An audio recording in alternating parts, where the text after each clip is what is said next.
चरणों में प्रणाम। जीवन एक शाश्वत स्रोत है जिसका ना आदि है ना अंत। जीवन के सर्वाधिक महोदय में व्यक्ति आखेट करने में लगा हुआ है। उसे एक स्थान पर रहना बोरिंग लगता है। नई निवास चाहिए, नई कार चाहिए, फैशनेबल फर्नीचर चाहिए, वेस्टर्न स्टाइल की ड्रेसेस चाहिए, तो बिजनेस भी नया चाहिए। जीवन के उन्मेष में सब कुछ नया चाहिए, लेकिन हम जिस पृथ्वी पर रहते वह नई नहीं है। वह तो ओल्ड इज गोल्ड बनकर व्यक्ति की इच्छा पूर्ति में हेल्प करती है। धरा की हेल्पिंग नेचर को देखकर मनुष्य ने उसका दोहन करना प्रारंभ कर दिया है। ऐसी स्थिति में कहीं भूस्खलन हो रहा है, कहीं अतिवृष्टि तो कहीं अनावृष्टि। मनुष्य को चाहिए कि उसकी सहनशीलता व संयोग की भावना से शिक्षा ले, लेकिन मनुष्य स्वार्थ के शिकंजे में इतना फंस गया है कि उसके भीतर परार्थ एवं परमार्थ की भावना गौण हो रही है। पृथ्वी वह भी भ्रमणशील है, वह भी निरंतर घूमती रहती है, लेकिन स्वार्थ के लिए नहीं, दूसरों के जीवन में नवीनता लाने, प्रकाश बिखेरने एवं परार्थ के पिंड के रूप में। देखिए देखिए, यह जो राउंड राउंड दिखाई दे रहा है वह क्या है? वो अर्थ ही है। इस अर्थ से बाहर कोई भी निवास नहीं कर सकता। यह तो बहुत छोटा दिखाई दे रहा है। ये छोटा नहीं, बहुत बड़ा पिंड है। उसके ऊपर कलर प्रिंटिंग से क्या लिखा है? इसके ऊपर लिखा है ऑल वर्ल्ड के विलेज, सिटी, टाउन, कंट्रीज के नेम। हमारा कोलकाता तो इतना बड़ा है, 2 करोड़ की जनसंख्या है।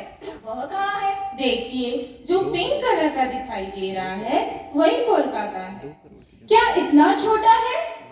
अरे ये सब छोड़ो, जहाँ हम रहते हैं उसके बारे में क्या पूछ रहे हो? मेरे मन में एक प्रश्न है कि हमारे आदि प्रवर्तक आचार्य भिक्षु की जन्मस्थली कंटालिया है। उनको हमने देखा नहीं है।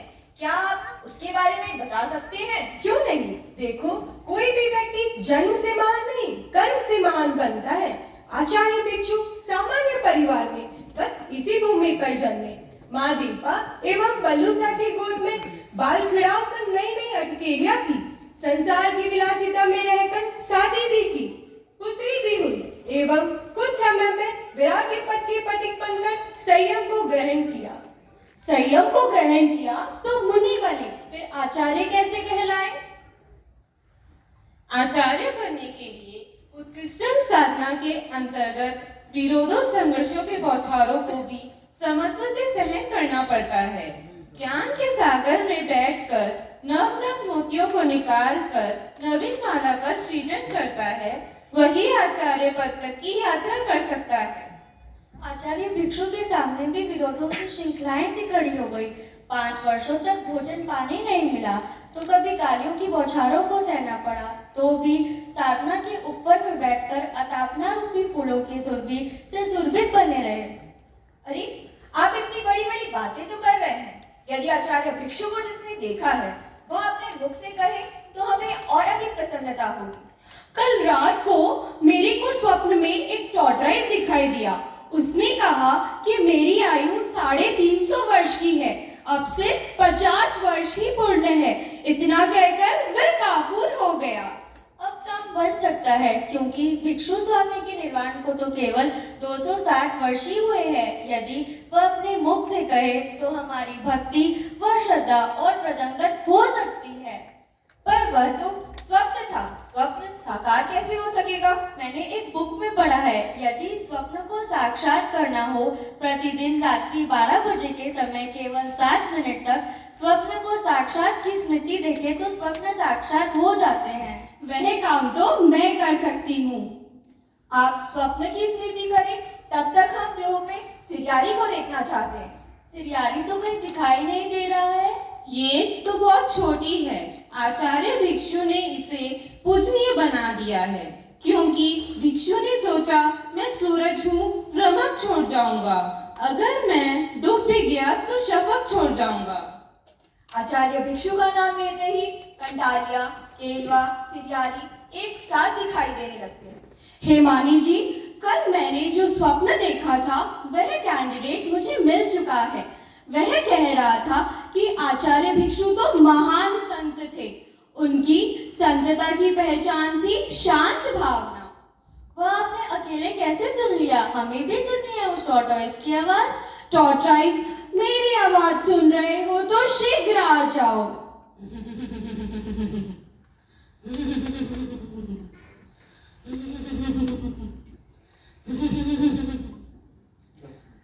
आज किसी ने मुझे पहली बार याद किया है।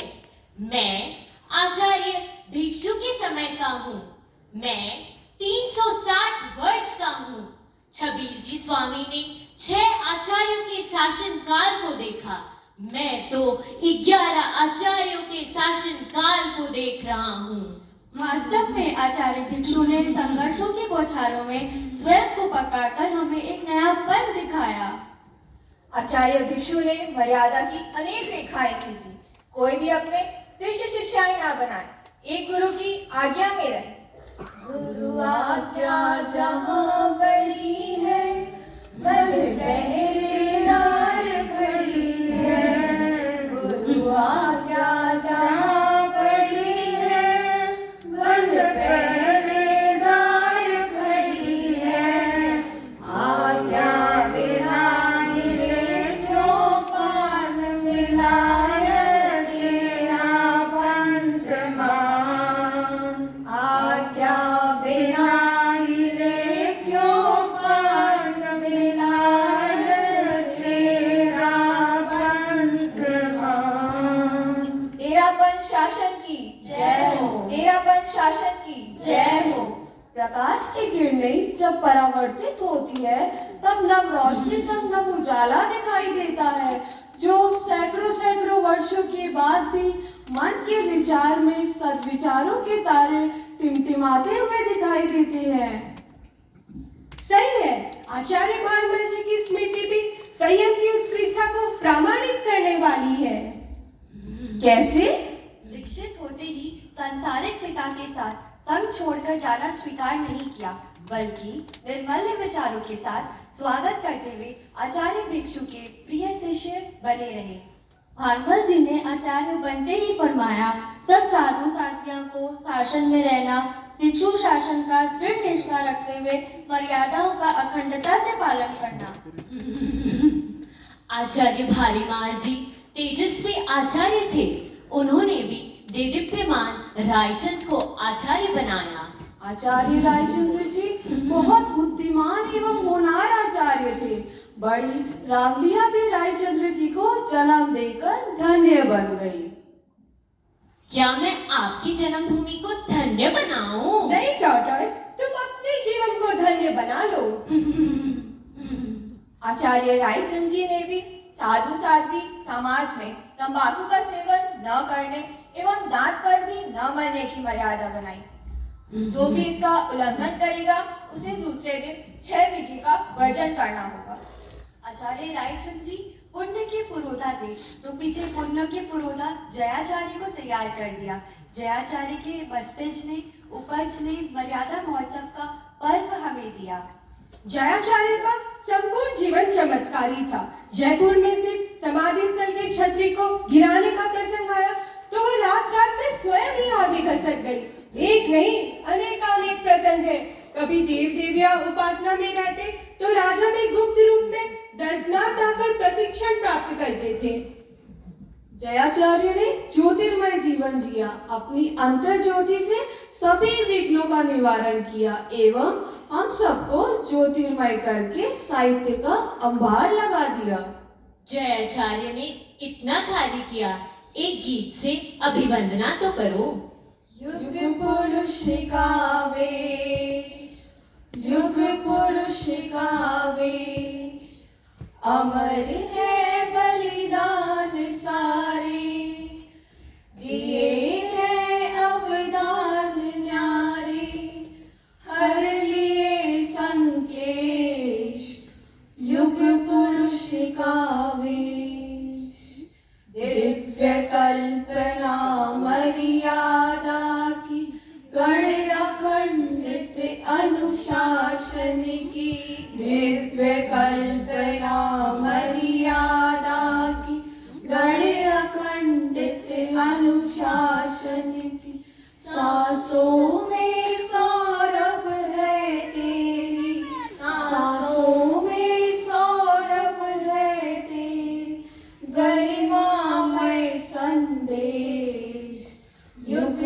पुरुष का वेश, युग पुरुष का वेश। अतीत की अमृत ऊर्जा आज भी नया स्पंदन पैदा करती है।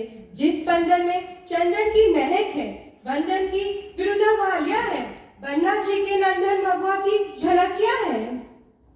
मगवा गणी ने पर्व दिन की विशेषता को उजागर करने के लिए पाक्षिक प्रतिक्रमण में 12 लोगस, चातुर्मासिक पक्षी में 20, संवत्सरी पक्षी में 40 लोगस का ध्यान करने की नई परंपरा प्रारंभ की। मगवा गणी बहुत कोमल थे। थोड़ी सी हरियाली पर पांव गिरते ही पूरा शरीर कंपित हो जाता था। निष्प्रियता एवं कर्मठता के सजग प्रहरी थे। इंद्रिय स्वयं की साधना भी विलक्षण थी। मैंने भी उनसे ही इंद्रियों का गोपन करना सीखा, इसीलिए मैं सैकड़ों वर्ष तक जीवित हूँ। मगवा की साधना की। रश्मियां जब जयपुर के जोड़ी बाजार से टकराई तो जयपुर में एक हीरा मिला। वह हीरा था माणकगढ़ी। जयपुर ग्रुप में कहाँ दिखाई देता है? यह रहा। यह तो राजस्थान की राजधानी है जयपुर। मगवा की साधना की। जयपुर में जब एक जोड़ी बाजार में हीरा मिला तो न जाने कितने हीरे उगले। यदि दिव्य आयुष्य के धनी होते तो क्या नजारा दिखलाते। नजारा तो कम समय में भी दिखा दिया था और भी दिखा देते, लेकिन ज्योतिष की अति विश्वास होने की वजह से पीछे की व्यवस्था नहीं हो पाई। माणकगणी ने सायकालीन प्रार्थना का क्रम प्रारंभ किया, किंतु अचानक दिवंगत हो जाने से ये क्रम पुनः गुरुदेव तुलसी ने चालू किया। लेकिन पीछे मैं सतर्क था। टॉर्टोइस जी, आप सतर्क होके क्या किए? मैंने ही संघ के दिग्गज संतों के सम्मुख दालगनी का इशारा किया। ठीक है, रहने दो, रहने दो। दालगनी तो सिंह सम गर्जना करने वाले आत्मविश्वास एवं आत्मबल के धनी थे। खींचने पर शाबाशी, खींचने पर तरजना देने वाले धुरंधर आचार्य थे। दालगनी ने ही मर्यादा को पुश करते हुए फरमाया, प्रतिलेखन समय पर ही होना चाहिए। मालव की धरती को गौरव प्रदान करने वाले दालगनी को वंदन। टॉर्टोइस बोलो, मालव महेश दालगनी की जय हो। मालव महेश दालगनी की जय हो। अपने चिंतन के संचित अनुभवों का पंख लगाकर शिक्षा के आकाश में मुक्त विचरण करने वाले थे अष्टमाचार्य कालूगणी जी। कालूगणी का चिंतन पारदर्शी था, प्रेरक प्रेरणा के पुंज थे, नारी जाति की प्रतिमा को उजागर करने वाले थे। तेरापन संघ में वजन उठाने की परंपरा का भी संविभाग था और आज भी है। दालगणी के समय से वह प्राप्त मुनि को भी पूरा वजन दिया जाता था, लेकिन कालूगणी ने वह प्राप्त मुनि को आधा वजन भार देने की व्यवस्था दी। आचार्य कालूगणी ने ही तुलसी जैसे क्रांतिकारी प्रतिभा को तैयार किया। आचार्य कालूगणी की सहृदयता ही तुलसी को शिक्षक बना पाई। आचार्य तुलसी कभी मुनि के रूप में तो कभी शिष्य के रूप में तो कभी शिक्षक के रूप में, इतनी सारी उपाधियों के बाद भी वे सकल संघ के गुरु बन गए, क्योंकि उनका शनि बहुत तेज था। प्रबल शनि व्यक्तित्व को ऊंचे स्थान तक ले जाता है तथा उनके सामने विरोधियों का विरोध कुछ दिन बाद काफूर हो जाता है। आचार्य तुलसी ने संघीय मर्यादाओं में युग के अनुरूप परिवर्तन किया, लेकिन शाश्वतिक मर्यादाएं आज भी जीवंत है। आचार्य तुलसी के चिंतन का नवनीत था श्रावक निष्ठा पत्र। जिस दिन साधुओं के लिए मर्यादावली का वाचन होता है, उस दिन श्रावकों के लिए श्रावक निष्ठा पत्र का वाचन भी आवश्यक है। आचार्य तुलसी के बीच बहुत संघर्ष आए, लेकिन अंक ज्योतिष के अनुसार उनका अखंड अंक था 9।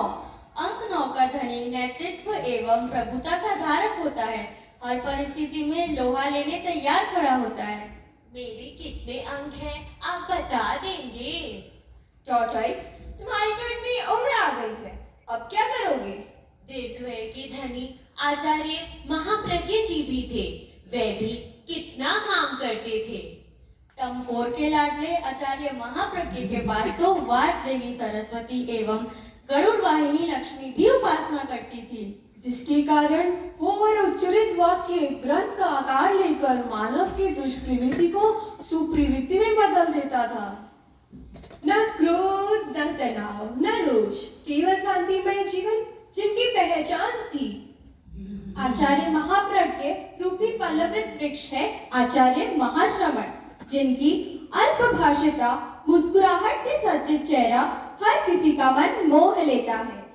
अब मैं भी बहुत थक गया हूँ, मैं भी जा रहा हूँ अपनी थकान उतारने महाश्रमण दरबार।